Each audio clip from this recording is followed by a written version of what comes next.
Hi hello வணக்கம் நண்பர்களே. இது உங்கள் டப்ஸ் தமிழ் வந்துட்டேங்க.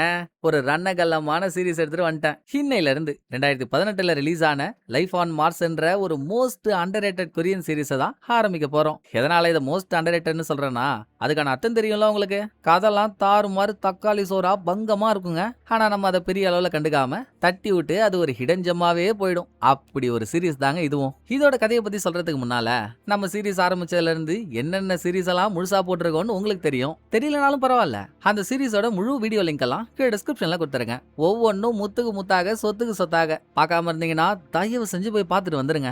அப்புறம் நான் எப்பவுமே சொல்றதாங்க, ஒவ்வொரு சீரிஸ் முடியும் போதும் அடுத்த சீரிஸ் ஆரம்பிக்கிறதுக்கு முன்னால இது பண்ணா நல்லா இருக்கும் அது பண்ணா நல்லா இருக்கும்னு நிறைய பேர் நிறைய சீரிஸை சொன்னீங்க. அதுலயும் சேவ் மீன்ற ஒரு சீரிஸ் எல்லாம் ஒருத்தவங்க ரொம்ப நாளா கேட்டுட்டு இருக்காங்க. நான் நோட் பண்ணிட்டாங்க, வாய்ப்பு கிடைக்கும் போது நிச்சயமா பண்றேன். பட் யார் என்ன கேட்டாலும் நம்ம ஜேர்னருக்கு ஏத்த மாதிரியான கதை எடுக்கணுமேனு இதை எடுத்துட்டு வந்திருக்கேன். யாரும் தப்பா எடுத்துக்க கூடாது. சரி, இப்போ இந்த சீரிஸோட கதையை பார்த்துருவோமா? நம்ம டனல்னு ஒரு சீரிஸ் பார்த்துருந்தோம்லங்க, கிட்டத்தட்ட அதே மாதிரி தான் இதுவும். என்ன, அதுல ஹீரோ பாஸ்ட்ல இருந்து பிரசன்ட்க்கு டைம் டிராவல் ஆகி வருவாரு. இதுலயோ பிரசன்ட்ல இருந்து பாஸ்ட்க்கு டைம் டிராவல் ஆகி போறாப்புல. அது எப்படின்றது உள்ள இருக்க ஹீரோ வெளியே இருக்க நம்ம ரெண்டு பேருக்குமே கண் கட்டி வித்ததான். பட் பிரசன்டான 2018ல தொடர் கொலைகள் நடக்குதுங்க. என்ன மாதிரியான பேட்டர்ன்லனா, கில்லர் பெண்களை கொலை பண்ணி அவங்கள மேனிக்யூர் மாதிரி அழகா மேக்கப் எல்லாம் பண்ணி ரெடி பண்றான். செத்த டெட் பாடிக்கு பவுடர் அடிச்சு மையெல்லாம் வச்சு கையில நெல் பாலிஷ் எல்லாம் போட்டு அவங்க பாடி அழகுபடுத்தி எஸ் ஆயிடுறானா, கொலகாரம் மாட்டிக்கிற மாதிரி ஒரு சுச்சுவேஷனும் வருது. ஆனா சொதப்பிக்குது. இந்த நிலைமையில ஏன் போகணும் எதுக்கு போனோம்னே தெரியாம போலீஸ் டிடெக்டிவான ஹீரோ 30 வருஷத்துக்கு முன்னால டைம் டிராவல் ஆகி போக அங்கேயும் இதே மேனிக்யூர் பேட்டர்ன்ல கொலைகள் நடக்குதுங்க. ஒருவேளை இந்த கேஸை சால்வ் பண்ணதான் நம்ம பாஸ்டுக்கே வந்திருக்கோமோ? அப்ப பண்ணிதான் ஆகணும்னு ஹீரோ களத்துல குதிக்கிறாரு. யார் இந்த கொலையை பண்ற கில்லர், எதுக்காக இதெல்லாம் பண்றான்றத லாட் ஆஃப் ட்விஸ்ட் அண்ட் டர்ன்ஸோட சொல்லியிருக்கிறது தான் முழு சீரிஸோட கதையும். நிச்சயமா மத்த சீரிஸ் மாதிரி இந்த சீரிஸும் உங்களை வேற லெவல்ல இம்ப்ரெஸ் பண்ண போகுது. அதோட முதல் எபிசோட்ல கதை எப்படி ஆரம்பிக்குது என்னெல்லாம் ஆகுது வீடியோக்குள்ள போய் பாத்துருவாங்களா?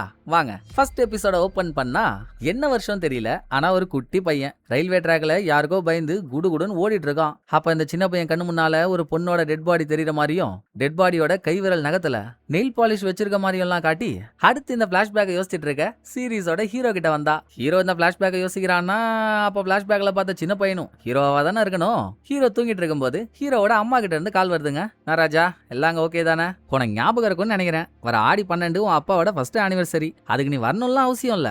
ஏன் அவ்வளவு தூரம் டிராவல் பண்ணி வந்து டயர்ட் ஆகிக்கிட்டு? உனக்கு வேலையும் நிறைய இருக்கும். சும்மா சொன்னேன், முடிஞ்சா வா, இல்லனாலும் அப்பா உன்ன புரிஞ்சுப்பாரு அப்படின்லாம் ஹீரோவோட அம்மா சொல்ல, ஐயோ நான் கண்டிப்பா வந்தே தீரணுமா? ஆனிவர்சரிக்காக இல்லனாலும் உன்னையும் ஆன்டியையும் பார்த்தே ரொம்ப நாள் ஆச்சு, உங்களை பார்க்க வச்சு வரணும்ல, நான் கண்டிப்பா வரேன்னு காலை கட் பண்ணிட்டு ஹீரோ வேலைக்கு வந்தா.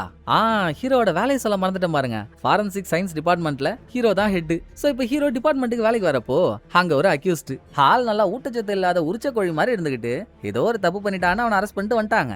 மூடிட்டு என்ன தண்டனையோ அனுபவிச்சுட்டு போனோம்ல. டிபார்ட்மெண்ட்டுக்கு வந்து நான் அங்க இருந்து தப்பிக்க போறேன்னு போலீஸ் எல்லாம் அலக்க வச்சிட்டு இருக்கான். எல்லாரும் அவனை சமாளிக்க முடியாம தவிச்சிட்டு இருந்தா ஹீரோ மட்டும் பட்டிவேலு ஸ்டைல்ல லொச்சக் பச்சக் டச்சக் லொச்சக் பச்சக் டச்சக் அப்படின்னு பேக்ரவுண்ட் மியூசிக்க போட்டு அவனை லாக் பண்ணிடுறாப்புல. உடனே அங்க இருக்கவங்க எல்லாரும் யாரா இவன் மாஸ்க் பண்றான், எங்க இருந்து வந்திருக்கான்னு அவங்களுக்குள்ளேயே பேச்ச போட, அவன் யாருன்னு தெரியல, கொஞ்ச நாளைக்கு முன்னால ஒரு பெரிய வேலையா பார்த்து விட்டான் பாடுறா, அவன் தான் அவன் இப்படின்னு அவங்க பேசிட்டு இருக்காங்களா. அதை காதல வாங்காம ஹீரோ நடந்து போயிட்டு இருந்தா போற வழியில ரீசெண்டா நடந்துட்டு இருக்க ஏதோ ஒரு சீரியல் மர்டர் கேஸோட போட்டோஸ் எல்லாம் டிஸ்பிளே பண்ணி யாரோ பார்த்துட்டு இருக்காங்க. அதையும் கண்டுக்காம ஹீரோ வேலைக்கு போய் உட்காந்துட்டாருங்க. ஒரு கேஸ் விஷயமா ஒரு எவிடன்ஸ் அனலைஸ் பண்ணிட்டு இருக்கப்போ எங்கடா ஹீரோன்னு ஹீரோவை தேடி ஒரு குரல். வேற என்ன, கொஞ்ச நேரத்துக்கு முன்னால ஒரு போலீஸ் சொன்னார் இல்லையா, ஹீரோ பெரிய வேலையா பார்த்து விட்டான்னு. ஒரு அதிகாரி எந்த தப்பும் பண்ணாத ஒரு இன்னசென்ட் ஆள அவன் தான் தப்பு பண்ணான்னு அரெஸ்ட் பண்ணி 3 வருஷம் ஜெயில் தண்டனை வாங்கி கொடுத்து 3 வருஷம் வாழ்க்கையே போயிடுச்சு. ஆனா ஹீரோ எந்த எவிடன்ஸ்க்காக அவன் அரெஸ்ட் பண்ணாங்களோ அந்த எவிடன்ஸ் எல்லாம் அனலைஸ் பண்ணி அவன் தப்பு பண்ணவெல்லாம் இல்ல, இன்னசென்ட் ஆளு.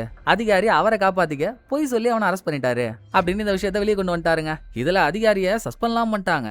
அப்ப அதிகாரிக்கு கடுப்பு வரதானே செய்யும். ஏன்டா அப்படி பண்ணனு இப்ப ஹீரோ கிட்ட வந்து பச்சா பச்சையா கேட்டுட்டு இருக்காரு. அப்போ சண்டை நடந்துட்டு இருக்க அந்த இடத்துக்கு ஒரு லேடி ப்ராசிக்யூட்டர் வரா. அவ தான் சீரிஸோட ஹீரோயின். இது மட்டும் இல்லாம முன்னொரு காலத்துல ஹீரோ அவ 2 பேரும் ரீஜனல் இன்வெஸ்டிகேஷன் யூனிட்ல வேலை செஞ்சவங்க. அவ்வளோ ஏங்க 2 பேரும் எக்ஸ் லவ்வர்ஸ். சோ இவன் எங்க போனாலும் இப்படிதானாடா, திருந்தா மாட்டான், எல்லார்கிட்டயும் சரசம் பண்றதே அவன் வேலையா போச்சு. சரி பார்த்து பேசுவோன்னு சண்டை முடிஞ்சதுக்கு அப்புறம் ஹீரோவை கார் பார்க்கிங்ல மீட் பண்ண ஹீரோயின், வணக்கம் குழுகுலோ, பார்த்து பல நாள் ஆச்சு, என்ன ஞாபகம் இருக்கா? உங்ககிட்ட ஒரு முக்கியமான விஷயம் பேசணும். இங்க வேணாம், எனக்கு ஒரு நல்ல ரெஸ்டாரண்ட் தெரியும், வா அங்க உட்காந்து பேசுவோம் அப்படின்னு ஹோட்டல் கூட்டின்னு போறேன்னு சொல்லிட்டு ஹீரோயின் ஹீரோவை எங்க கூட்டின்னு போறா தெரியுமாங்க? கொலை நடந்த ஒரு கிரைம் சீனுக்கு. இதான் நீ சொன்ன அந்த பிரத்யேக ஹோட்டலாமா? நல்லா இருக்கு, நீயும் நல்லா வருவ அப்படின்னு ஹீரோ புலம்பிக்கிட்டே அந்த வீட்டுக்குள்ள போறாரு. இப்ப எதுக்குமா என்ன இங்க கூட்டிட்டு வந்தேன்ற கேள்வி வரப்போ, உனக்கு இந்த மேனிக்யூர் மர்டர் கேஸ பத்தி தெரியும்லடா? ஆமா, பொண்ணுங்களை கொன்னுட்டு அவங்களுக்கு மேக்கப் எல்லாம் போட்டு போவானே கில்லர், அதுக்கு என்ன? மேனிக்யூர் மர்டர் கேஸ்ல இது வரைக்கும் கில்லரால கொல்லப்பட்டது 6 பேர். 6 பேரையுமே யாருன்னு அடையாளம் கண்டுபிடிச்சாச்சு. அவன் லிஸ்ட்ல இப்ப 7ஆவதா ஒரு பொண்ணு சென்டாடா. அவ தான் இந்த வீட்டு சொந்தக்கார பொண்ணு. சிவில் எக்ஸாமுக்கு படிச்சுக்கிட்டே பக்கத்துல இருக்க ஒரு ஃபேக்டரியில வேலை செஞ்சுட்டு இருந்தா. இந்த வீட்டுல தான் தங்கி இருந்தா. போன மாசம் இந்த ரூமுக்குள்ள வச்சுதான் கில்லர் அந்த பொண்ணை கொன்னு இருக்கான். இவன் தான் கில்லர்னு நாங்க ஒரு ஆளையும் புடிச்சிட்டோம். கண்டிப்பா அவன் தான் கில்லராகவும் இருப்பான். ஆனா அவன் தான் கில்லர்னு ப்ரூவ் பண்ண ஒரு ஸ்ட்ராங்கான எவிடன்ஸ் இல்ல. அவன் ஃபிங்கர் பிரிண்ட், டிஎன்ஏன்னு எதுவும் கிடைக்கல. கையில இருக்க சதையெல்லாம் வாயால கடிச்சே பிச்சு பிச்சு எடுத்து ரேகையெல்லாம் அழிச்சிட்டான். எவிடன்ஸ் இல்லாம அவனை கோர்ட்ல நிறுத்தி நாங்க என்ன பண்றது? அதுக்கு தான் ஹெல்ப்பியாக உன்னை கூட்டிட்டு வந்தேன். நீ டானுக்கெல்லாம் டான், தண்டனக்கா டான் இல்ல. எல்லா விஷயத்திலயும் நீ தான் ஜெயிக்கணும்னு போட்டி போட்டு தியா வேலை செய்வ. உன்னை விட்டா நான் யார்கிட்ட போய் ஹெல்ப் கேட்கறது? சும்மாலாம் பண்ண வேணாண்டா. ஃபாரன்சிக் சயின்ஸ் டிபார்ட்மெண்ட்ல உன்னை வேலைக்கு போட்டு உனக்கு போர் அடிக்குது இல்ல? மறுபடியும் ரீஜனல் இன்வெஸ்டிகேஷன் யூனிட்ல வேலைக்கு சேரணும், ஃபீல்ட் ஒர்க் பண்ணணும்ன்ற ஆசையில தானே முடிஞ்சு போன கேஸோட எவிடன்ஸ் எல்லாம் திரும்ப அனலைஸ் பண்ணி எது உண்மை எது பொய்னு கண்டுபிடிச்சு எல்லார் வாழ்க்கையிலையும் கோலி குண்டு விளையாண்டுட்டு இருக்க. நான் உனக்கு மீண்டும் அங்க வேலை வாங்கி தரேன்டா. இந்த கேஸை சால்வ் பண்ணு. இதுக்கு மேல எடுக்கலாமா வேணாமான்றது உன் விருப்பம் அப்படின்னு ஹீரோயின் ஹீரோ கிட்ட அந்த ஃபைல் எல்லாம் கொடுத்துட்டா. கிரைம் சீன்ல இருந்து கிளம்புறதுக்கு முன்னால ரூம்ல பெட்டுக்கு பக்கத்துல டேபிள் மேல வைக்கப்பட்டிருக்க நெயில் பாலிஷ் எல்லாம் அப்படியே ஒரு கண்ணை விட்டு ஹீரோ வெளியே வராருங்க. நான் தான் சொன்னல அந்த டைம்ல ஹீரோ ஹீரோயின் லவர்ஸ்ன்னு 2 பேரும் ஒன்னா தான் தங்கி இருந்திருக்காங்க. ஹீரோ கிளம்புறப்போ அவரோட திங்ஸ்ல கொஞ்சத்தை அங்கேயே விட்டு வந்துட்டாரு. அந்த திங்ஸ் எல்லாம் இப்ப எடுத்துட்டு வந்து ஹீரோயின் ஹீரோ கிட்ட கொடுக்குறா. அதுல ஒரு பேஸ் பால் இருக்குங்க. ஹீரோ சின்ன வயசா இருக்கும்போது அவருக்கு பேஸ் பால்னா உயிர். ஒரு நாள் மேட்ச் பார்க்க போனப்போ ஹீரோவோட அப்பா அங்க கேம் விளையாண்டுட்டு இருந்த ஒரு செலிபிரிட்டி கிட்ட பால்ல சைன் வாங்கி அதை எடுத்துட்டு வந்து ஹீரோ கிட்ட கொடுத்திருக்காரு. அப்படியா, பேஸ் பால் உனக்கு அவ்வளவு பிடிக்கும்னு என்கிட்ட சொன்னதே இல்ல. நம்ம லவ் பண்ண காலகட்டத்துல கூட எந்த ஒரு பேஸ் பால் மேட்சுக்கும் போனதே இல்லையேடா. என்ன காரணம், யார் செய்த தாமதம்னு ஹீரோயின் கேக்குறா. அது ஒரு கதமா, எப்ப இந்த பால் என் கைக்கு வந்துச்சோ அதோட அந்த கேமையே நான் வெறுத்துட்டேன் இப்படின்னு ஹீரோ எதையோ ஒன்னு சொல்ல வராரு. அதுக்குள்ள டாபிக் டைவர்ட் ஆயிடுச்சு. நைட்டு முழுக்க ஹீரோயின் கேஸ் ஃபைல் கொடுத்தா இல்லையா, அதெல்லாம் அலச ஹீரோயின் சொன்ன மாதிரி தாங்க. 7 கிரைம் சீன்ல எந்த ஒரு கிரைம் சீன்லயும் பிளட்டோ, சலைவாவோ, டிஎன்ஏவோ, பிங்கர் பிரிண்டோ ஒன்னும் கிடைக்கல. ஆனா 7 பேரையும் கொண்டிருக்க பேட்டர்ன் ஒண்ணுதான். பொண்ணுங்களை கொன்னுட்டு அவங்க மூஞ்சில மேக்கப் போட்டு அவங்க கை விரல் நகத்துல ரெட் கலர் நெயில் பாலிஷ கில்லர் தடவி வச்சிருக்கான். இத பாக்குறப்போ எபிசோட ஆரம்பிக்கும் போதே சின்ன பையனா இருந்த ஒருத்தவன் ரெட் கலர் நெயில் பாலிஷ் தடவப்பட்ட ஒரு டெட் பாடிய பார்த்தான்ல, அது ஹீரோ தானே. அந்த பிளாஷ்பேக்கை ஹீரோ ஒரு பிட்டா யோசிச்சு பாக்குறாரு. எப்படியோ கேஸுக்குள்ள இறங்கலான்னு முடிவு பண்ணியாச்சு. அடுத்த நாளே 7வது விக்டிமோட கிரைம் சீனுக்கு போய் ஹீரோ அவரோட ஆட்டத்தை ஆரம்பிக்கிறாரு. மத்தவங்க கண்ணுக்கு தெரியாத விஷயங்கள் கூட ஹீரோ கண்ணுக்கு தெரியும் போலங்க. ஃபேண்டசியா இல்ல, திறமையின் அடிப்படையில. அதனால தானே ஹீரோயின் ஹீரோவை இந்த கேஸுக்குள்ளே கூப்பிட்டுருக்கா. கிரைம் சீன் மொத்தத்தையும் வளைச்சு போட்டோ எடுத்து இவருக்கு என்னெல்லாம் கிடைக்குதோ அதையும் எவிடன்ஸா எடுத்து வச்சுக்கிட்டு சில சாம்பிள லேப்ல டெஸ்ட் பண்ணியும் முடிக்க அடுத்த சீன்ல இந்த கேஸ் கோர்ட்டுக்கு ஹியரிங் வர போற நாள். ஹீரோ அதுல ஒரு விட்னஸ். எல்லாத்தையும் பக்காவா பிளான் பண்ணிட்டாலடா. நீ தான் விட்னஸ், உள்ள வந்து எதுவும் சொதப்பிட போற, நான் ஃபர்ஸ்ட் உள்ள போறேன், நீ பின்னாலே வா அப்படின்னு சொல்லிட்டு ஹீரோயின் உள்ள போயிட்டா. இந்த கேப்ல ஹீரோவுக்கு ஏதோ ஒரு டெஸ்டோட ரிசல்ட் வருதுங்க போன்ல. அதுல என்ன கர்மத்தை பார்த்தாரோ விட்னஸா கோர்ட்டுக்குள்ள போய் நின்ட்டாரு. கில்லர் 7வது விக்டிமை எங்க பார்த்தான், எப்படி ஃபாலோ பண்ணா, எந்த மாதிரி கொலை பண்ணிருப்பான்றதுல இருந்து கோர்ட்ல கதை ஆரம்பிக்குது. ஒரு நாள் நைட்டு 7வது விக்டிம் ஒரு சூப்பர் மார்க்கெட்டுக்கு போயிருக்கா. அங்க நல்லா நேட்டிவிட்டி ஆஃப் நெகட்டிவிட்டி மாதிரி இருக்க ஒருத்தவன். அவனை தான் இப்ப பிரசன்ட்ல கோர்ட்ல கில்லர்னு புடிச்சு வச்சிருக்காங்க. அவன் உட்காந்து கையில இருக்க சதையெல்லாம் கடிச்சு துப்பிட்டு இருக்கானா. கில்லர் 7வது விக்டிமை பார்த்ததும் ஆஹா யார கடிச்சிருச்சான்ற மாதிரி அவன் மூஞ்சில ஒரு ரியாக்ஷன். இவ திங்ஸ் எல்லாம் வாங்கிட்டு வெளியே வரப்போ வேணும்னே கில்லர் அந்த பொண்ணு மேல போய் மோதுறான். அதுல அந்த பொண்ணு கையில இருக்க திங்ஸ் எல்லாம் கீழே வந்துச்சா. அவ வாங்கின திங்ஸ்ல பேடும் இருக்குங்க. கில்லர் வேணும்னே அந்த பேடை மட்டும் கையில எடுத்து அவகிட்ட குடுக்கறப்போ குறுகுறுன்னு பாக்குறான். இதுல அந்த பொண்ணுக்கு பயம் வந்துச்சு. எடுத்தா பாருங்க ஓட்டம். என்னதான் நம்ம எங்க போறோம்னு அவனுக்கு தெரியக்கூடாதுன்னு பார்த்து இந்த பொண்ணு வீட்டுக்கு வந்தாலும் 7வது விக்டிம் எந்த வீட்டுக்கு போறான்றத கில்லர் பின்னாலே ஃபாலோ பண்ணிட்டு வந்து பாத்துட்டான். ஆனா அந்த பொண்ணுக்கு தெரியல இவன் பின்னால வந்துட்டான்னு. வீட்டுக்குள்ள போனவ யாருக்கோ கால் பண்ணி, ஏண்டி உனக்கு ஒரு விஷயம் தெரியுமா, நான் கடைக்கு போனேன்டி, அங்க ஒரு கொல்லிக்கண்ணை நான் வாங்கின பேடு கீழே வந்துருச்சுன்னு. அதை எடுத்து கொடுத்து என்ன அந்த பார்வை பாக்குறான். நேக்கா அவனுக்கு டிமி கொடுத்துட்டு ஓடி வந்துட்டனே அப்படின்னு எல்லாம் பேசிட்டு குப்பைய போட வெளியே வராங்க. பார்த்தா அந்த பொண்ணு எப்போ வருவான்னு கில்லர் வெளியவே தான் தவம் இருக்கான். அவனை பார்த்துட்டு அந்த பொண்ணு பயந்து ஓடினாலும் துரத்திட்டு போய் அந்த பொண்ணு வீட்டுக்குள்ளேயே வச்சு அவளை சம்பவம் பண்ணிட்டான். கொலையை பண்ணி முடிச்சதுக்கு அப்புறம் பொண்ணு மூஞ்சில மேக்கப் போடுறது, அவ கையில நெயில் பாலிஷ் போடுறது, இதையும் சேர்த்து பண்ணிட்டு எஸ் ஆயிருக்கான். அப்படின்ற கதையை கோர்ட்ல கோர்ட்ல ஹீரோ சொல்லி முடிச்சதும் உடனே கில்லருக்கு ஆதரவா வாதாடுற வக்கீல் எழுந்துச்சு, யுவர் ஆனர், இவர் காலையில வரும்போதே 30 நாட்களில் பொய் சொல்ல கற்றுக்கொள்வது எப்படின்ற புக்ல ஃபர்ஸ்ட் பேஜ் ஃபர்ஸ்ட் வந்துட்டாரு போல யுவர் ஆனர். பொய்யா சொல்லிட்டு இருக்காரு. எந்த ஆதாரமும் இல்லாம என் கிளைண்ட் தான் கொலை பண்ணாருன்னு சொல்றது அபத்தமோ அபத்தம். ஆதாரம் இருக்கா? இருந்தா மட்டும் சொல்லுங்க இவர் தான் அந்த பொண்ணை கொன்னாருன்னு. இல்லன்னா சொல்லாதீங்கன்னு வக்கீல் மாஸ் காட்டி கில்லர் ஹீரோவை பார்த்து ஏளனமான ஒரு சிரிப்பு சிரிக்கிறான். தோ செத்தனாரண்டி, சிரிப்பெல்லாம் செத்துரும் பாரு அப்படின்னு ஹீரோ யாராலையும் கண்டுபிடிக்க முடியாத ஒரு தகவலை கண்டுபிடிச்சு கோர்ட்ல சொல்லி அதிர விடுறாரு. அதாவது கில்லர் வேலை செய்யறது ஒரு சிமெண்ட் ஃபேக்டரியில. சிமெண்ட்னா பவுடர் மாதிரி தூள் தூளா தானே இருக்கும். அந்த ஃபேக்டரியில வேலை செஞ்சா அங்க இருக்க டஸ்ட் எல்லாம் இவன் ட்ரெஸ்ல படியும் தானே, படிஞ்சிருக்கு. இவன் அன்னைக்கு என்ன ட்ரெஸ் போட்டிருந்தானோ அதுல அந்த டஸ்ட் இருந்திருக்கு. இவன் போய் உட்காந்த சூப்பர் மார்க்கெட்டா இருக்கட்டும், இவன் 7வது விக்டிமை ஃபாலோ பண்ணிட்டு வந்த வழியா இருக்கட்டும், 7வது விக்டிமோட வீடா இருக்கட்டும், எல்லா இடத்துலயும் இவன் மேல இருந்த அதே டஸ்ட் பார்ட்டிகள் இருந்திருக்கு. செதறி கீழே விழுந்த டஸ்ட் பார்ட்டிகள்லாம் அனலைஸ் பண்ணி ஹீரோ அதை கண்டுபிடிச்சிருக்காரு. அதை கோர்ட்ல ஹீரோ சொல்ல, இதெல்லாம் என்னங்க கதை? சிமெண்ட் ஃபேக்டரி இந்த ஊர்ல ஒன்னா இருக்கு, இவன் மட்டுமா அங்க வேலை செய்யறான்? எங்க இருந்து வேணும்னா அது வந்திருக்கலாம். அதை தாண்டி கில்லரோட ஃபிங்கர் பிரிண்டோ டிஎன்ஏவோ இதுல ஏதாவது உங்களுக்கு கிடைச்சதா அதை சொல்லுங்கன்னு மறுபடியும் கில்லரோட வக்கீல் மல்லு கட்டுறாரு. எப்படி கிடைக்கும்? கில்லர் தான் வாயாலேயே கையை கழுவி வச்சிருக்கானே, கை ரேகை இல்லாத அந்த கையை வேற ஹீரோ கிட்ட காட்டி காண்ட் ஏத்துறாங்க. ஹலோ ஹலோ மிஸ்டர், ஆமா டிஎன்ஏ ஃபிங்கர் பிரிண்ட்னு அது எதுவும் கிடைக்கலதான், ஆனா எதுவுமே கிடைக்கலன்னா சொல்லி உங்களுக்கு ஒரு மேட்டர் தெரியுமா? நம்ம கையில ரேகையே இல்லைனாலும் சின்ன சின்ன துவாரங்கள் நிறைய இருக்கும். அது வழியா உடம்புல இருந்து பாடி ஃப்ளூயிட்ஸ் வெளியே வரும். அதுல ஃபேட்டு, புரோட்டீன் இந்த கண்டென்ட்லாம் இருக்குமாங்க. ஃபிங்கர் பிரிண்ட் எப்படி ஒவ்வொரு மனுஷனுக்கும் மாறுபடுதோ அதே மாதிரி அந்த துவாரங்கள்ல இருந்து வெளியே வரக்கூடிய பாடி ஃப்ளூயிட்ஸும் ஒவ்வொரு மனுஷனுக்கும் ஒவ்வொரு ரகமா இருக்குமா. சோ கிரைம் சீனுக்கு போன கில்லர் அங்க எங்கெல்லாம் கைய வச்சானும் அந்த துவாரத்துல இருந்து வெளியே வந்த பாடி ஃப்ளூயிட்ஸ் இருந்திருக்கும்ல, அது கில்லரோட உடம்புல இருந்து வெளியே வந்திருக்க பாடி ஃப்ளூயிட்ஸ் தான். இவன் சிமெண்ட் ஃபேக்டரியில வேலை செய்யறான்றதுனால மெர்க்குரி, ஆர்சனிக், குரோம் இந்த கெமிக்கல்லாம் பாடி ஃப்ளூயிட்ஸ்ல அதிகமா இருக்கும். அதை வச்சு இவன் அந்த கிரைம் சீனுக்கு போயிருக்கான்றத ஹீரோ தட்டி தூக்கிட்டாரு. அவ்வளவுதான், கேஸே முடிஞ்சு போச்சுல்ல. ஹீரோயினுக்கு மஜா ஆகையா, அந்த சைடு வக்கீலுக்கு பேச்சே வரல. கேஸ் முடிய போதுங்க. சரிப்பா விட்னஸ், நீ சொல்ல வேண்டியதெல்லாம் சொல்லிட்டல்ல, கிளம்புப்பான்னு ஜட்ஜு சொன்னா ஹீரோ நவுறவே மாட்டான். ஆணி அடிச்ச மாதிரி அங்கேயே நிக்கிறான். போச்சுரா, இந்த டீசென்ட் திருஷ்டி பொம்மை இன்னமோ ஒன்னு பண்ண போறான்டா அப்படின்னு ஹீரோயினுக்கும் நமக்கும் புரிஞ்சு போச்சு. டே உன்னை போன்னு சொல்லியாச்சு, போடா, ஏன்டா நிக்கிற, ஏதாச்சும் சொல்லணுமான்னு ஜட்ஜு கேட்க, ஆமா மைலாட், இந்த கேஸ்ல சில எவிடன்ஸ் தப்பா இருக்கு. நான் இப்ப சொன்னல 7வது விக்டிமோட வீட்ல பாடி ஃப்ளூயிட்ஸ் எல்லாம் கிடைச்சது, அது கில்லரோடதுன்னு. ஆனா அந்த பாடி ஃப்ளூயிட்ஸ்ல இருக்க டிஎன்ஏ செக் பண்ணா அதுல கில்லரோட டிஎன்ஏ மட்டும் இல்லாம இன்னும் நிறைய பேரோட டிஎன்ஏ இருந்திருக்கான். யாரோட டிஎன்ஏ எல்லாம் இருக்கோ அவங்க மேல கிரிமினல் ரெக்கார்ட்ஸும் இருக்கு. அவங்க இப்போ உயிரோடவும் இல்ல. இந்த மாதிரி ஒரு குழப்பமான எவிடன்ஸ் வச்சுக்கிட்டு கில்லர் தான் அதை பண்ணான்னு உறுதியா சொல்ல முடியாதுல்ல. ஆனாலும் டேய், இந்த அளவு நியாயம் உனக்கு ஆவாதரா அப்படின்னு ஹீரோயின்லாம் ஹீட் ஆயிட்டா. ஆப்போசிட் வக்கீலுக்கு இந்த ஒண்ணு போதாதா, அவர் அதை புடிச்சுக்கிட்டாரு. தீர்ப்ப கொஞ்ச நேரம் கழிச்சு தள்ளி வச்சதும் வெளியே ஹீரோயின் ஹீரோ கிட்ட ஏறுன்னு ஏறா. இதை என்கிட்ட முன்னாலேயே சொல்லிருக்கணும்லடா, நீ பாட்டுக்கு ஜட்ஜுக்கு முன்னால சொல்ற, எப்படா இந்த மேட்டர் உனக்கு தெரியும்? அதை ஹீரோயின் கேட்க, ஹீரோ விட்னஸா போறதுக்கு முன்னால ஹீரோவுக்கு ஒரு டெஸ்டோட ரிசல்ட் வந்துச்சு இல்லங்க, அதுலதான் அந்த மேட்டர் வந்திருக்கு. எனக்கு டைமே இல்லம்மா, எங்க இருந்துமா நான் உங்ககிட்ட சொல்றது. ஆனா எப்படி எவிடன்ஸ் கண்டாமினேட் ஆயிருக்கும்? எங்கேயோ ஏதோ ஒரு தப்பு நடந்திருக்குமா, நம்ம அதை கண்டுபிடிச்சே ஆகணும்னு ஹீரோ என்ன சொன்னாலும், எதை பண்ணக்கூடாதோ அதை பண்ணிட்ட, இனிமேல் எது நடக்கூடாதோ அதான் நடக்க போகுது, பாத்துக்கிட்டே இரு அப்படின்னு ஹீரோயின் சொல்றா.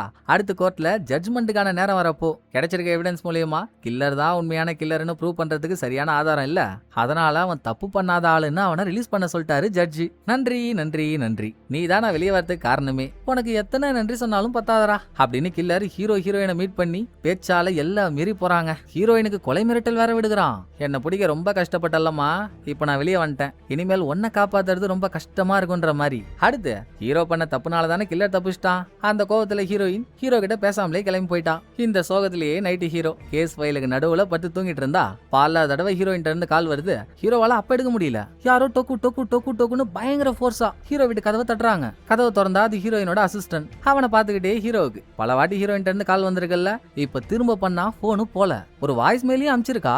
அதை என்னன்னு கேட்கறதுக்குள்ளதான் அசிஸ்டன்ட் ஒரு பெரிய குண்டை தூக்கி போட்டானே. ஹீரோயினை காணோமா, அவ கார் மட்டும் ரோட்ல தனியா நிக்குது, அவள ஆளை காணோம். கார் இருக்க இடத்துக்கு போன ஹீரோ அங்க ரத்தம் படிஞ்ச ஹீரோயினோட ஐடி கார்டெல்லாம் பார்த்துட்டு கண் கலங்குறாரு. கூடவே ஹீரோயின் ஒரு வாய்ஸ் மெயில் அனுப்பியிருந்தால, இப்ப அதை ஓபன் பண்ணி கேட்டா, குலுகுலோ நீ சொன்னது கரெக்ட் தான்டா, நம்ம நினைக்கிற மாதிரி இதுல அவன் கில்லர் இல்ல, அவனுக்கு பின்னால வேற யாரோ ஒருத்தவங்க இருக்காங்க, சீக்கிரம் நம்ம அவங்கள புடிச்சே ஆகணும்னு ஹீரோயின் ஒரு புது ட்விஸ்ட கொடுத்திருக்கா. என்னமோ கண்டுபிடிச்சிருக்கா. ஆனா இப்ப அவள ஆளை காணோமே. எப்படியும் கில்லர் தான் ஹீரோயினை கடத்திருப்பான்னு கெஸ் பண்ணி கில்லர் எங்கெல்லாம் போனான்றத சிசிடிவி கேமரா மூலியமா ஆராய்ஞ்சா அவன் சில பல டோல்கேட்டை தாண்டி போயிருக்கான். இவங்களும் அந்த டோல்கேட் எல்லாம் தாண்டி கில்லரோட போன் லொகேஷனை வச்சு அவன் இங்கதான் இருப்பான்னு கெஸ் பண்ணி நாலா பக்கமும் பிரிஞ்சு தேடுறாங்க. அப்படி தனியா பிரிஞ்சு கில்லரை தேடிட்டு இருந்த ஹீரோங்க ஒரு வீட்டுக்கிட்ட போறப்போ அந்த வீட்டு கதவுக்கு மேல ஹீரோ கிட்ட ஒரு யூவி லைட் இருக்கு. அதை அடிச்சு பார்த்தா எங்கெல்லாம் ஃபிங்கர் பிரிண்ட் இருக்கோ அது நல்லா தெரியும். கதவுக்கு மேல அந்த யூவி லைட் அடிச்சு பார்த்தா அதுல ஒரு ஃபிங்கர் பிரிண்ட் இருக்கு. வீட்டுக்கு மேல சின்னதா ஒரு சில்வர் சிம்பிளையும் மாட்டி வச்சிருக்காங்க. இப்பதான் யாரும் அந்த வீட்டுக்குள்ள போயிருப்பாங்களோ அப்படின்னு கதவை திறந்துட்டு உள்ள போக போறாரு. அதுக்குள்ள கில்லர் கரெக்டான ஒரு குரல் கேட்டதும் ஹீரோ அங்க போனா கில்லர் ஹீரோ கண்ணு முன்னாலே ஓடுறான். உசுர கொடுத்து அவனை துரத்தி புடிச்சுங்க 4 விதமான நலுங்க வச்சு, எங்கடா ஹீரோயின் மரியாதையா சொல்லிடுறா, என்ன வெறியத்தாத அப்புறம் வேற மாதிரி ஆயிடும்னு ஹீரோ அவனை நைய புடைகிறாரு. அப்ப கில்லரும் ஹீரோவுக்கு ஒரு புது ட்விஸ்ட கொடுக்குறான். நான் அப்ப பார்த்த பையனடா நீ, பயம் வந்தாலே அழுத அம்மாவை கூட்டிட்டு இருப்பியே, இப்ப சிங்கம் மாதிரி சீரி சண்டை போடுற அப்படின்னு ஹீரோவை தெரிஞ்ச மாதிரியே பேசுறானா. யாரா நீ, என்ன எப்படா உனக்கு தெரியும், நல்லா வீட்டு விரிசல்ல சிக்கின காட்டு பள்ளி மாதிரி இருந்துகிட்டு எங்க இருந்துடா வந்திருக்க அப்படின்லாம் ஹீரோ கேட்ட. இன்னுமா என்ன தெரியல, நல்லா யோசிச்சு பார், அப்ப தெரியும் நான் யாருன்னு. அத கில்லர் சொல்றப்போங்க யாரோ ஹீரோவுக்கு பின்பக்கமா வந்து ஹீரோ தலையில துப்பாக்கி வைக்கிறாங்க. ஆள் யாருன்னு நமக்கும் தெரியல, ஹீரோவுக்கும் தெரியல. துப்பாக்கிய வச்சதோட மட்டும் இல்ல, பொட்டுன்னு ஹீரோ தலையில ஒரு புல்லட் இறக்கிட்டு புதுசா வந்த அவனும் ஓட்டான், கில்லரும் ஓட்டான். பட் ஹீரோ செத்துருவாருன்னு நினைக்கிறீங்க? தலையில குண்டடி வாங்கியும் இன்னமும் ஆள் உயிரோட தட்டு தடு மாறி கார்லாம் நிக்கிற இடத்துக்கு வரான். ஹீரோயின் காரை உள்ள எட்டி பார்த்தா கார்ல இருந்து எஃப்எம்ல 2018 மிட் நைட் டைம், நல்லா மாடர்னான லேட்டஸ்டான எஃப்எம்மும் கூட. இதை பார்த்துட்டு இருக்கப்போ அந்த வழியா வந்த ஒரு கார் ஹீரோவை அடிச்சு தூக்குது. அப்படியே எகிரி போய் கீழே விழுந்த ஹீரோ ஏற்கனவே ஏகப்பட்ட சில்றல்ல, இதுக்கு மேல எங்க இருந்து உயிர் பழிக்கிறது? பொறுமையா கண்ணை மூட, இதுக்கு மேல தாங்க கதையே சூடு பிடிக்க போது. இங்க கண்ணை மூடின ஹீரோ மறுபடியும் கண்ணை முழிச்சா பட்ட பகலு. ஹீரோ போட்டிருந்த ட்ரெஸ்ஸுக்கும் இப்ப போட்டிருக்க ட்ரெஸ்ஸுக்கும் சம்பந்தமே இல்ல. சிவப்பு கலர் ஜிங்குச்சான்னு ஒரு சிவப்பு கலர் ஜாக்கெட், ஆளே பார்க்க ஓல்டு ஃபேஷனா இருக்காப்புல. வண்டியெல்லாம் போயிட்டு வர நடு ரோட்ல நின்னுட்டு இருக்காரு. யாரோ ஒருத்தவர் ஹீரோ கிட்ட கத்திக்கிட்டு இருக்காரு. ஏண்டா பரதேசி, உனக்கு உழறதுக்கு வர வண்டி கிடைக்காது, நான் பாட்டு காரை ஓடிட்டு வந்தா ஏன் கார் மேல உழற, இன்னும் கொஞ்சம் ஓங்கி அடிச்சிருந்தா செத்துருப்படா அப்படின்னு அவரு கத்த. ஹீரோவுக்கு எங்க இருக்கோம், எப்படி இங்க வந்தோம், இங்க என்ன நடக்குதுன்னு ஒண்ணுமே புரியல. பரபரப்பா போய் கத்திட்டு இருக்க ஆளோட காரை எட்டி பார்த்தா ஓல்டு மாடல் காரு. உள்ள ஓடிட்டு இருக்கிறதும் ஓல்டு மாடல் எஃப்எம். அதுல என்ன டேட் சொல்றாங்க தெரியுங்களா? இன்னைக்கு பிப்ரவரி 23, 1988. ஆட்டம் கொய்யால 2018 இருந்த நம்ம எப்படா இங்க வந்தோம், எவனாவது நம்மள வச்சு விளாடுறானுங்களா அப்படின்னு கத்திட்டு இருக்க ஆளை ஹீரோ கண்டுக்கவே இல்ல. சுத்தி முத்தி அங்க இருக்க எல்லாரையும் பார்த்தா மொத்த பேரும் பழைய ஆளுங்க மாதிரி தான் இருக்காங்க. இந்நேரம் பார்த்து சங்கு ஊதுற சவுண்ட் வரை கேக்குதுங்க. அது ஏதோ வார் டைம் போல. ஆபத்து வர மாதிரி இருந்தா சங்க ஊதுவாங்க. ரோட்ல இருக்க மக்கள்லாம் ஒரு பாதுகாப்பான இடத்துல போய் பதுங்கிடுவாங்க. சவுண்ட் கேட்டதும் அல்லு சில்லெல்லாம் செதற ஹீரோக்கு தான் அது என்னன்னே தெரியாது, அசால்ட்டா நின்னுட்டு இருக்காரு. அப்ப 2 போலீஸ்காரங்க ஹீரோ கிட்ட வந்து, நம்ம அதுல ஒருத்தவன் பேரு பெரியவனும் இன்னொருத்தவன் பேரு சின்னவனும் வச்சுப்போம், எப்பா காதை கழட்டி வீட்டுல வச்சுட்டு வந்துட்டியா, சங்கு சவுண்ட் கேக்குதா இல்லையா, எங்கேயாவது போய் ஒளிஞ்சுக்கோடா அப்படியே நின்னுட்டு இருந்தா என்ன அர்த்தம்னு கத்துற டைம்ல 2018 ஹீரோ பார்த்த கில்லர் இங்கேயும் ஹீரோ முன்னால ஹீரோவை பார்த்துட்டு ஓடுற மாதிரி. அவனை பார்த்துட்டு எப்படிங்க ஹீரோ சும்மா இருப்பாரு, போலீஸ்காரங்க பேசிட்டு இருக்கும் போதே ஹீரோ அவனை தொட்டிட்டு ஓட, இவன் ஏன் பேசும்போது ஓடுறான் இப்படின்னு போலீஸும் ஹீரோவை தொட்டிட்டு ஓட, பெரியவன் சின்னவன் 2 பேருக்கு தம்மே இல்ல. ஹீரோ அந்த அளவுக்கு ஃபோர்ஸ்ஃபுல்லா ஓடுறாரு. லாஸ்டா ஒரு போட்டு மேல வச்சு கில்லரை மட்டைக்கையும் புடிச்சிட்டாருங்க. பார்த்தா அது கில்லரே இல்ல, வேற எவனோ ஒருத்தவன். ஆனா ஹைலைட் என்னன்னா, ஹீரோ எவ்வளவு கஷ்டப்பட்டு புடிச்சால் ஹீரோ தேடி வந்த ஆளா இல்லனாலும் போலீஸ்காரங்க ரொம்ப நாளா தேடிட்டு இருந்த ஆளு. பரவாயில்ல, இவனை தொட்ட போய் அவனாச்சும் மாட்டினானே அப்படின்னு அந்த கல்பிரேட்டையும் புடிச்சிட்டாங்க. ஹீரோவையும் அரெஸ்ட் பண்ணி ஸ்டேஷன் கொண்டு வந்துட்டாங்க. அதுக்கப்புறம் ஸ்டேஷனுக்கு இந்த ஸ்டேஷனோட கேப்டன் வந்தா அவர் தாங்க. கொஞ்ச நேரத்துக்கு முன்னால ஹீரோ மேல காரை ஏத்தி யாரா நீ எங்க இருந்தா வந்தன்னு கத்திட்டு இருந்தாருல்ல அவரு. வந்த கேப்டன் ஹீரோவை கல்பிட்டு நினைச்சுக்கிட்டு, காலையில உன் மூஞ்ச பார்க்கும் போதே எனக்கு சந்தேகம்டா, திருட்டுக்களை தாண்டவம் ஆடிச்சு, திட்டு வேலையெல்லாம் பண்ணிட்டு ஏன் கார் மேலேயே வந்து மோதி நான் கூப்பிட மதிக்காம வேற போறேன் அப்படின்னு ஹீரோவுக்கு பொலிர்னு 4 கொடுத்துட்டாரு. அடிக்கிற வரைக்கும் அடிக்கிட்டவனு சின்னவனும் பெரியவனும் வெயிட் பண்ணிட்டு இருந்தானுங்க போல. கொஞ்ச நேரம் கழிச்சு வந்து, சார் நம்ம தேடிட்டு இருந்தால் இவர் இல்ல சார், அவன் உள்ள செல்ல இருக்கான் பாருங்க, இவன் யாருன்னே தெரியல, ஐடி கார்டு இல்லாம சுத்திட்டு இருந்தான், சந்தேகத்தின் அடிப்படையில் அரெஸ்ட் பண்ணி கூட்டிட்டு வந்தோம் சார் அப்படின்ற உண்மையை சொல்ல, டேய் டபுள் டக்கர் ட்ரபிளுங்களா, இதெல்லாம் முன்னாலே சொல்ல மாட்டீங்களாடா, சாரி ஏதோ தெரியாம அடிச்சிட்டேன், ஆமா நீ யாரு, ஏன் ஐடி கார்டு இல்லாம சுத்துறேன்னு கேப்டன் கேட்டா, யோ நானும் ஒரு போலீஸ் தான்யா, சியோல் போலீஸ் ஏஜென்சில ஃபாரன்சிக் சயின்ஸ் டிபார்ட்மெண்டோட ஹெட்டே நான் தான்யா அப்படின்னு ஹீரோ சொல்றாரு. இந்த காலகட்டத்துல அந்த மாதிரி ஒரு டிபார்ட்மெண்டே இல்ல, சொல்ல போனா ஃபாரன்சிக்னா என்னன்னே தெரியாது, அது வராத டைம். சோ ஹீரோ இதை சொல்லி கேப்டன் நம்பல. மீண்டும் தாய் இல்லாத புள்ள மாதிரி ஹீரோவை தலையிலே அடிச்சிட்டு இருக்க, உனக்கு இதான் லிமிட், நானும் ஒரு போலீஸ்காரன் சொல்லிட்டேன், இனிமேலும் நீ என்ன அடிச்சனா என் கை சும்மா இருக்காது, அப்புறம் பாத்துக்கோன்னு ஹீரோ சவடால் விடுறாரா. ஓ நீங்க அவ்வளவு பெரிய வஸ்தாதா, அவுத்துறா அவன் ஹேண்ட் கஃப் அவுத்துறா, நான் பாக்ஸிங்ல எத்தனை பேரை பந்தாண்டன்னு அவனுக்கு தெரியாது இல்ல, இன்னைக்கு பாடி கன்ஃபார்ம், ஹேண்ட் கஃப் அவுத்து விடுங்கன்னு சொல்லி சின்ன சின்ன வந்து ஹேண்ட்கஃபா அவுத்து விட்டான். கேப்டனுக்கு மண்டலாம் கிறுகிறுன்னு ஆகுற மாதிரி மரண அடி உழுதே. இப்படி 2 பேரும் சண்டை போட்டுட்டு இருக்கப்போ ஹீரோ போட்டிருந்த ஜாக்கெட்டுக்குள்ள இருந்த ஒரு கவர் மிஸ் ஆகி கீழே விழுது. சின்ன அதை எடுத்து பார்த்தா ஐயோ சார், அவர் சொல்ற மாதிரி உண்மையாவே போலீஸ் தான் போல சார். இதோ பாருங்க, வேற ஸ்டேஷன்ல இருந்து அவர் இந்த ஸ்டேஷனுக்கு டிரான்ஸ்பர் பண்ணதுக்கான ஆர்டர் காப்பி அப்படின்னு ஒரு ஆர்டர் காப்பியே காட்டுறான். ஃபேக்கா இருக்குமோன்னு நினைச்சா இல்ல, ஒரிஜினலான ஆர்டர் தான் அது. போலீஸ் டைரக்டரோட ஸ்டாம்ப் எல்லாம் கூட குத்தப்பட்டிருக்கு. இந்த ஸ்டேஷனுக்கு ஹீரோவை சீஃப் இன்ஸ்பெக்டரா அப்பாயிண்ட் பண்ணி அமைச்சிருக்காங்க. எப்படி இது சாத்தியம்? 2018ல இருந்த ஹீரோவை 1988க்கா டிரான்ஸ்பர் பண்ணி அனுப்புவாங்க. கேப்டன் சின்னவன் பெரியவன் அவங்கெல்லாம் ஹீரோவை சீஃப் இன்ஸ்பெக்டரா ஏத்துக்கிட்டாலும் ஹீரோவால மட்டும் நம்பவே முடியலங்க. நம்ம கனவு எதுவும் காண்றோமா? என்னடா நடக்குது இங்க? சுத்தி இருக்க எல்லாம் பழசா இருக்கு, நம்ம மட்டும் புதுசா இருக்கோம். 88ல நடக்க போற ஒலிம்பிக்ஸ் மேட்சுக்கான அனௌன்ஸ்மெண்ட் எல்லாம் கூட வருதேடா அப்படின்னு ஹீரோ மண்டை காஞ்சி நிக்கிறாரா. இந்த ஸ்டேஷன்ல நம்ம பார்த்த ஆளுங்க மட்டும் இல்லாம ஒரு லேடி காப்பும் இருக்கா, எடுபடி மாதிரி. அவ ஸ்டேஷன் வந்து கேப்டன் அவளை ஹீரோக்கு இன்ட்ரோ கொடுக்க கொஞ்ச நேரம் ஹீரோ நல்லா தாங்க இருக்காரு. திடீர்னு ஹீரோவுக்கு என்ன ஆச்சோ, காதுலலாம் குயின்னு சவுண்ட் கேக்குது. ஹீரோவை சுத்தி ஹீரோவோட காதுக்குள்ள யாரோ பேசிக்கிட்டு இருக்காங்க. நர்ஸ் டாக்டர்ஸ் எல்லாம் ஹீரோவை சுத்தி நின்னு, டாக்டர் இவரோட பல்ஸ் குறைஞ்சிட்டு இருக்கு, என்னன்னு வந்து பாருங்க, கரண்ட் ஷாக் கொடுங்க அப்படி இப்படின்னு பேசுற மாதிரி. இதை வச்சு பார்த்தா எனக்கு என்ன தோணுதுனாங்க, 2018ல ஹீரோ ஆக்சிடென்ட் ஆகி கீழே விழுந்தாரு இல்ல, அங்க கோமாவுக்கு போயிட்டாரோ என்னவோங்க. ஹீரோவோட சப்கான்சியஸ் மைண்டுக்குள்ளதான் இதெல்லாம் நடந்துட்டு இருக்க மாதிரி தெரியுது. இதுக்கு மேல என்ன ஆகுதுன்னு போக போக பாப்போம். சோ காதுக்குள்ள கேக்குற அந்த சவுண்டை தாங்க முடியாம காதுல இருந்தெல்லாம் ரத்தம் வடிஞ்சு ஹீரோ ஸ்டேஷன்ல இருந்து வெளியே வந்து நடு ரோட்ல நிக்கிறாரு. அப்ப லேடி காப் தான் வந்து ஹீரோவுக்கு கை கொடுத்து ஹீரோ மேல வண்டி எதுவும் இடிக்காம ஹீரோவை காப்பாத்துறா. கொஞ்ச நேரத்திலேயே காதுல கேட்டுட்டு இருந்த அந்த சவுண்டு நின்றுச்சு. எங்க போறது என்ன பண்றதுன்னு தெரியாம ஆனா அதே ரோட்ல நடந்து போயிட்டு இருந்த ஹீரோ வழியில பார் ஒண்ணு இருக்கிறத பாத்துட்டு போன் பண்ணி பாக்கலான்னு உள்ள போறாரு. அவங்கிட்ட போய் போனை கொடுறான்னு கேட்டா அவன் என்ன ஐபோனை எடுத்து கொடுப்பான்? அந்த டைம்ல வெறும் லேண்ட்லைன் தானே, அதை எடுத்து கொடுக்குறான். ஹீரோ அவருக்கு தெரிஞ்ச நம்பர் எல்லாத்துக்கும் ட்ரை பண்ணியும் எந்த நம்பரும் போல. அப்ப பார்டெண்டர் இருக்கான்ல, அவன் ஹீரோ கிட்ட வந்து, விடுங்க டிடெக்டிவ், சும்மா நம்ம எப்படி இங்க வந்தோம்னு அதே யோசிச்சுட்டு இருந்தா உங்களுக்கு தான் தலைவலிக்கும். அப்படியே வானத்துல இருந்து கீழே குதிச்ச மாதிரி இருக்குமே உங்களுக்கு. இங்க ஃபர்ஸ்ட் டைம் வர முக்காவாசி பேர் அப்படிதான் ஃபீல் பண்ணுவாங்க. அந்த ஃபீலிங்ஸ் எப்படி இருக்கும்னு எனக்கும் தெரியும் அப்படின்னு என்னமோ பேசுறாங்க. டேய் மூஞ்சியில தொப்ப விழுந்த மூஷிகம், உனக்கு எப்படா நான் போலீஸ்னு தெரியும்னு அதுவும் ஹீரோவுக்கு டவுட். ஆட என்ன மாதிரி ஆளெல்லாம் ஒரு ஆளை பார்த்தாலே அவங்க போலீஸா இல்லையான்னு சொல்றோம். எவ்வளோ பண்றோம், இதை பண்ண மாட்டோமா? இங்க இருக்க போலீஸ்காரங்க எல்லாம் உங்களுக்கு டஃப் கொடுக்குறாங்கல்ல, அப்படிதான் இருப்பானுங்க. இந்த ஊரே அப்படிதான். அதுலயும் குறிப்பா கேப்டன் ஒருத்தன் இருப்பான், அவங்கிட்ட நீங்க சாக்கிரதையா இருக்கணுங்க. மோசமான ஆளு, அப்படியே வாரி துண்டு போயிடுவான் இப்படின்னு பார்டெண்டர் சொல்ற டைம்ல கேப்டனே அங்க வந்துட்டாரு. ஆள் இருக்கப்போ ஐயா சாமின்னு கூல கும்பிட்டு போட வேண்டியது, இல்லாதப்போ ரோஜா பூ மாலைன்னு திட்ட வேண்டியது அப்படின்னு அவனுக்கு 2 கொடுத்துட்டு, நான் பா ஹீரோ சியோல இருந்து டிரான்ஸ்பர் ஆகி இங்க இன்சாங்கன்ற ஊருக்கு வந்திருக்க. எப்படி இருக்கு இந்த ஊரு? எனக்கு ஒண்ணுதாண்டா புரியல. அங்க இருந்து நீ டிரான்ஸ்பர் ஆகி வந்திருக்க ஓகே, ஆனா ஏன் நீ வரப்போறன்ற விஷயத்த முன்கூட்டியே யாரும் என்கிட்ட சொல்ல? அத கேப்டன் கேட்ட பதில் தெரியுமாங்க ஹீரோவுக்கு இந்த கேள்விக்கு? யோ நானே அது தெரியாம தான் குழப்பத்துல இருக்கேன். ஏயா நீ வேற, நானே அடுத்து எங்க போறதுன்னு தெரியாம முடிச்சிட்டு இருக்கேன். கடுப்புகளை கிளப்பிட்டு இருக்கேன்னு ஹீரோ வெக்ஸ் ஆக, இதெல்லாம் ஒரு பிரச்சனையாடா?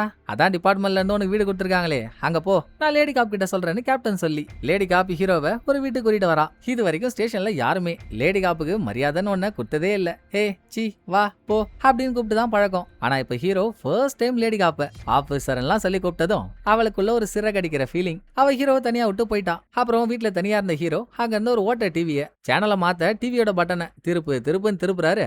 அப்ப டிவி பட்டன் ஹீரோ கையோட வந்துடுச்சுங்க. போதா குறைக்கு டிவில ஓடிட்டு இருக்க ஒரு விஷுவல்ல 2018ல ஹாஸ்பிட்டல்ல படுத்துட்டு இருக்க ஹீரோவுக்கு முன்னால யாரோ ஒரு தாத்தா உட்காந்து, என்னப்பா நீ கோமாவுக்கு போயிட்ட? ஆள் என்னதான் கோமால இருந்தாலும் அவங்க முழிப்பாதான் இருப்பாங்க. அவங்கள சுத்தி நடக்கிற விஷயம், அவங்கள்ட்ட பேசுற மேட்டர் எல்லாம் அவங்களுக்கு கேட்கும் நான் கேள்விப்பட்டிருக்கேன். அந்த மாதிரி நான் பேசுறதெல்லாம் உனக்கு கேக்குதா அப்படின்னு அவர் கேட்க, சார் நல்லா கேக்குது சார், நீங்க பேசுறதெல்லாம் கேக்குது சார், நான் பேசுறது உங்களுக்கு கேக்குதான்னு ஹீரோ இங்க இருந்து கத்திட்டு இருக்காரு. அந்த ஆவேசத்திலேயே ஹீரோவுக்கு லைட்டா கேரும் ஆக கண்ண முடிச்சா ஹீரோ திரும்ப 2018ல இருக்காரு. எந்த சீன்லனா கோர்ட்டுக்கு விட்னஸா ஹீரோ போறதுக்கு முன்னால சேர்ல உட்கார்ந்து இருந்தாருல்ல, அந்த சீனுக்கு ஹீரோயின் ஹீரோ கிட்ட வரா. அப்பாடி ஒரு வழியா நான் இங்க வந்துட்டேனா, சந்தோஷம். அம்மா கொஞ்ச நேரத்துல எனக்கு இன்னெல்லாம் ஆச்சு தெரியுமாமா அப்படின்னு ஹீரோயின் கிட்ட எதையோ ஒன்னு சொல்ல போறப்போ ஷோல்டர்ல ஏதோ ஒரு பொருள் உறுத்தலா இருக்கு. என்னன்னு ஷர்ட்டுக்குள்ள கைய விட்டு பார்த்தா 88ல ஒரு டிவி பட்டன் ஹீரோ கையோட வந்துச்சுல்ல, அது உள்ள இருக்கு. நம்ம பார்த்ததெல்லாம் கனவுன்னா இந்த பட்டன் எப்படி நம்ம ஷர்ட்டுக்குள்ள வந்துச்சு? அதை ஹீரோ யோசிக்கும் போதே 88க்கு வராங்க. இப்ப ஹீரோ பார்த்த இமேஜினேஷன் தான் உண்மையான கனவு. இப்ப கூட அந்த டிவி பட்டன் ஹீரோ ஷோல்டர்ல தான் இருக்கு. அந்த டைம் கேப்டன் வேற வீட்டு கதவே உடைஞ்சு உழற மாதிரி தட்டிக்கிட்டே இருக்காரு. என்னையா உனக்கு பிரச்சனைன்னு ஹீரோ கதவை திறந்தா அங்க என்ன மாதிரியான சம்பவம் நடந்து போச்சு? நீ கதிரவன் கபாலத்தை பொழக்கிற டைம் ஆயும் இன்னும் தூங்கிட்டு இருக்க, சீக்கிரம் கிளம்பி வாடா, ஸ்பாட்டுக்கு போனோம் அப்படின்னு ஹீரோ, கேப்டன், சின்னவன், பெரியவன் 4 பேரும் கிளம்பி ஒரு இடத்துக்கு வராங்க. இங்க வர வரைக்கும் ஏன் வரோம், எதுக்காக வரோம்னே ஹீரோவுக்கு தெரியாதுதான். கேப்டன் இங்க வந்ததும் அங்க யாரோ ஒரு ரிப்போர்ட்டரை பத்தி விசாரிக்கிறாரு. ஆள் வந்துட்டானா? ஐயோ வந்தாலே 7:30 இதெல்லாம் பேசிட்டு கிரைம் சீனுக்கு போனா அங்க ஒரு பொண்ணோட டெட் பாடி கிடக்குது. இதுல ட்விஸ்ட் என்னன்னா 2018 ஹீரோ எந்த பேட்டர்ன்ல கொலை நடந்திருக்கிறத பார்த்தாரோ அதே பேட்டர்ன்ல தாங்க இந்த கொலையும் நடந்திருக்கு. பொண்ணை கொன்னு அவளுக்கு மேக்கப் போட்டு கைவிரல் நகத்துல ரெட் கலர் நெயில் பாலிஷ் எல்லாம் கில்லர் பூசி விட்டுருக்கான். ஆத்தாடி ஆத்தா, எப்படா நம்ம அங்க பார்த்த மாதிரியே இங்கேயும் கொலை நடந்திருக்கு அப்படின்னு ஹீரோ அந்த கேஸ் ஃபைல் எல்லாம் மண்டைக்குள்ள ஓட்டி பார்த்து உறைஞ்சு போகும்போதே எபிசோட் முடியுதுங்க. எப்படிங்க, ஃபர்ஸ்ட் எபிசோடே பயங்கரமா இருந்துச்சுல்ல, இதுக்கு மேலதான் பட்டு பயங்கரமா இருக்க போகுது. எப்படி ஹீரோ 2018 இருந்து 1988 வந்தாரு, வந்ததுக்கான காரணம் என்ன, அதை விட பெரிய விஷயம் அங்க நடக்கிற மாதிரியே கொலை இங்கேயும் எப்படி நடக்குது, அதையும் இதையும் பண்றது யாரு, ஒரே ஆளா இல்ல வேற வேற ஆளா, எபிசோடுக்கு எபிசோட் கொடுக்க போற ஏடா கூடமான ட்விஸ்ட் எல்லாம் என்ன, இப்பதானே ஆரம்பிச்சிருக்கோம். போக போக ஸ்டெப் பை ஸ்டெப்பா சீக்கிரமா பார்த்து முடிச்சிருவோம். சோ இந்த எபிசோடு உங்களுக்கு பிடிச்சிருக்கோன்னு நம்புறேன். அடுத்த ஒரு நல்ல எபிசோட்ல வந்து நான் உங்களை மீட் பண்றேன். இந்த வீடியோ உங்களுக்கு பிடிச்சிருந்தா லைக் பண்ணிடுங்க, எப்படி பண்ணிருக்கேன்றத மறக்காம கமெண்ட்ல சொல்லிடுங்க. தேங்க்யூ, டடா பாய்.